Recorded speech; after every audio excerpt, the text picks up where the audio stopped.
I don't know if you've ever heard about the Dandy magazine and a character called Desperate Dan. Recently, while looking at some interior design magazines, I found this wallpaper, and I was reminded about the fact that Dan used to always eat cow pie. Apparently, that's how he got his power. Now, the irony isn't lost on me, the fact that Dan died in an oil rig explosion. But that's a story for another day. As you know, beef and the consumption of meat causes huge environmental destruction, deforestation, emission of carbon dioxide from the burning of fossil fuels, and countless other environmental disasters. Countless studies over the last few years demonstrate how switching to a vegetarian or vegan diet can help us to save the planet. I'm going to share with you my experience of making a steak and ale pie. My thinking is, if you're going to have beef, make it something really special. Take your time with the making of it, savour it, and then go vegetarian for the rest of the time. So here's the cost of making this steak and ale pie. It is €22 to make. Each serving, there's 8 servings altogether, is €2.75. If you're under 18, use non-alcoholic beer or ask your parents' permission. I'm going to now show you me making pie. Here is 1 kilo of stewing steak, a punnet of mushrooms chopped, a stock cube, which I'm going to add about half a litre of hot water to, 2 chopped onions, 2 sticks of chopped celery, a tablespoonful of red wine vinegar, 3 tablespoonfuls of flour, one of those little sachets, around 50 grams of bacon Nordons, some garlic, a tablespoonful of tomato ketchup, no, it's tomato puree, and miso paste with oil in it, and then to that I've got to add in the bacon. Frying up the bacon takes about 5 minutes. If I overcram the pan with too much meat at the one time, it encourages moisture to come out of the meat and then it dries out. So we want to keep the moisture in the meat. It's about 20% water content in meat. Despite my efforts to not make this happen, it still happened. So there could be a case that maybe there's too much in the pot to be fried at once, or maybe I didn't have the pan hot enough to begin with to seal all the juices in. Okay, so beef being nicely browned, this is much better. It seemed that the hotter the pan got, the easier it was to seal the meat. So note from the last few examples of meat frying, each was a different batch. Out of the whole kilo used for the recipe, I have fried this up in 4 different batches. So it's quite time consuming to do. If I were to do it again, just this is me evaluating as I go along, I would prep my other ingredients, you know, the flour, the garlic and all of that, while the beef is frying, because I was waiting around a long time for this to happen. The beef comes out, the onions go in at a bit of a lower heat with the celery for 5 minutes. Are nice and softened, they've been there for a good while. So I'm going to give the mushrooms a little bit of heat before I add in the flour, miso and tomato puree for about 3 minutes. Tomato puree, the miso paste, 3 tablespoonfuls of flour, gives them a good old stir. I've also just tipped in the red wine vinegar, and that helps to just draw any juices up from the edges so things don't stick. Now you'll notice that there's quite a lot of beef here, and how am I going to fit that beef into this saucepan? So I'm going to transfer the whole lot into a bigger saucepan. Transferred this pie filling onto a smaller ring. I've actually kept it in the same dish, but you can see how it's very, very full up to the brim. So I'm going to keep it at a low heat, a low simmer for about 2 hours, or I can put it into a slow cooker. So it smells divine, but even after cooling down, it's still quite runny, and I'm not so happy putting that into a pie. So I boiled up 50 grams of pearl barley, and I'm going to put that into it because that'll help to thicken it a little bit while it's in the pastry and prevent a soggy bottom from happening. And barley works very well with beef anyway. To make the pastry.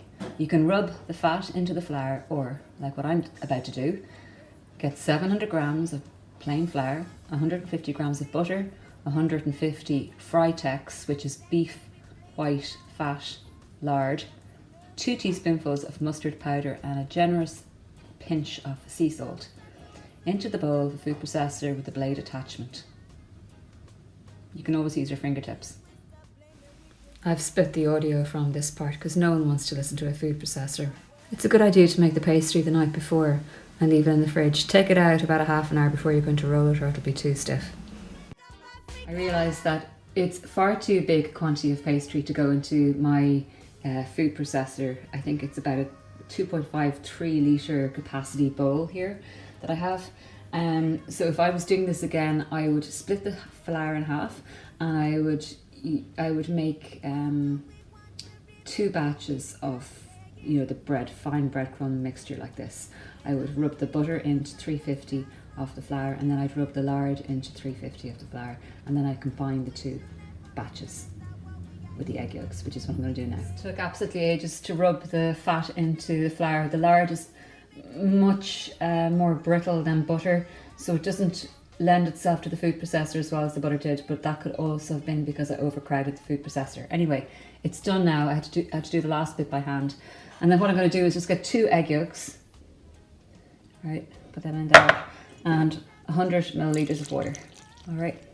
And then I'm going to just use a palette knife and go forward back like this in the centre and start to bring the mixture together. Might need to add some more water actually. So at the beginning you can be a bit gung-ho about adding your water, and then as it all comes together you don't want to make it too soggy, then you have to be a bit more careful. Going forward and back in one spot. And yeah, it comes together, and let it rest in the fridge for 1 hour. The recipe states to use a 26 to 28 centimetre pie dish, and mine is only about 22 centimetres wide. And I've got all of this pastry, and I think that I'm going to cut off approximately, you know, like a fifth of the pastry to go into this, because otherwise I think it's just going to be too much pastry. That means I've got to not put all the filling in either. Obviously if you've got the full 26-28 centimetre wide dish, which would be quite large, you don't have to do what I'm doing. With this amount of pastry, I'm rolling out 2/3 of the remaining pastry. That's going to be the top, and this is going to be the bottom. Just to note as well, I removed some of the sauce from the whole thing because yeah, gravy will be served at the side of this dish, and I boiled up some extra carrots. Here's the pie filled up. You can see that it goes way above, and then I'm going to get my top, the pastry top, and put it on top. I also brushed the edges of the pie with egg yolk beaten with a little bit of water so that the lid is pie with the lid on top. I'm going to trim the edges and make a nice design. Okay, so to make the side, you just push your finger down and you make a few lines with the side of a knife, and then you stick your finger in, bit of a palette knife, and you go around like this. So you stick the finger in, you push forward with the palette knife. Keep on rotating the plate to make this nice edge. So it's just sticking your finger down, and then you get this nice edge. Okay. So after that's done, get your egg wash, glaze the whole thing. Not too much egg or you'll have scrambled eggs on top. Just make little leaves, and they can be kind of like random and any kind of shape. Decorate the surface with the leaves. So here we have the pie about to go into the oven. I'm going to prick it twice in the center, or just once. One big long incision there. And it's going into the oven for 20 minutes.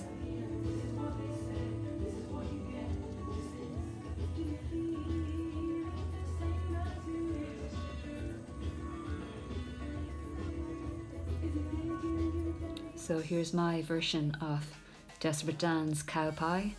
A little bit healthier maybe with the vegetables smuggled in.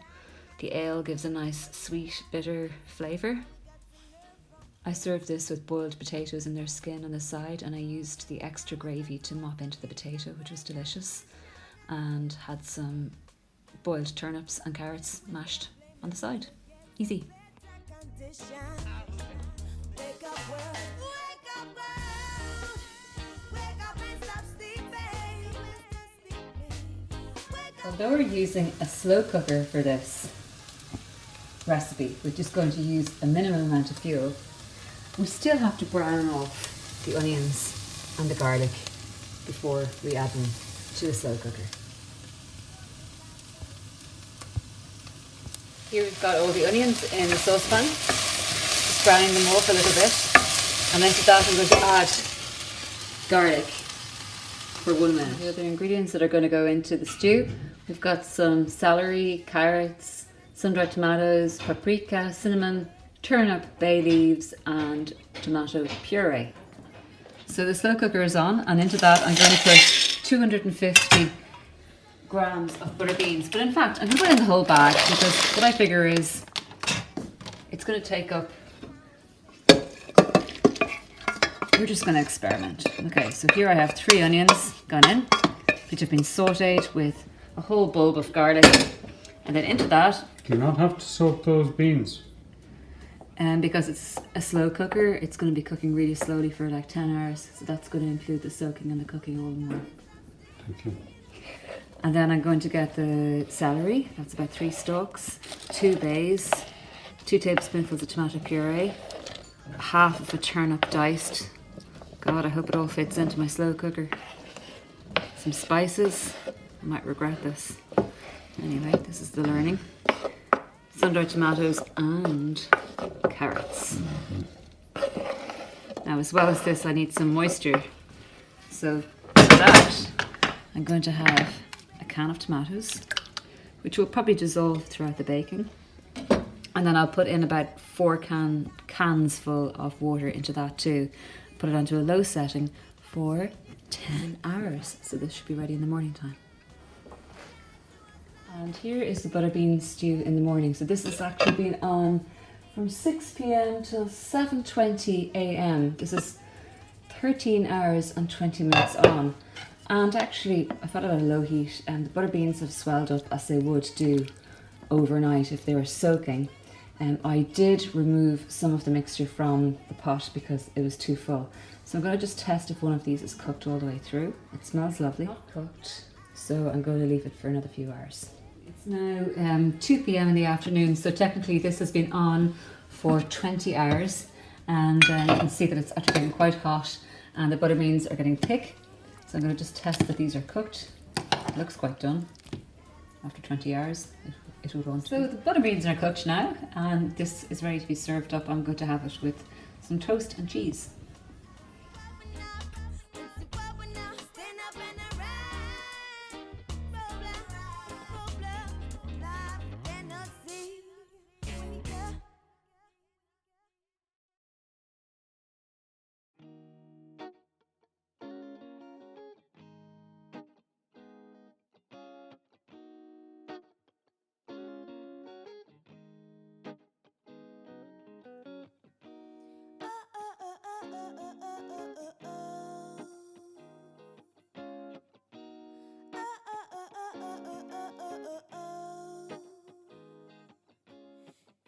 Pushing the blame on our colonial fathers.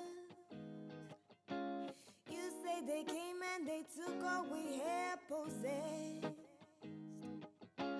They have to take the abuse and they of course the present state with ancient history. Use our goodness and nourishment in the name of missionary.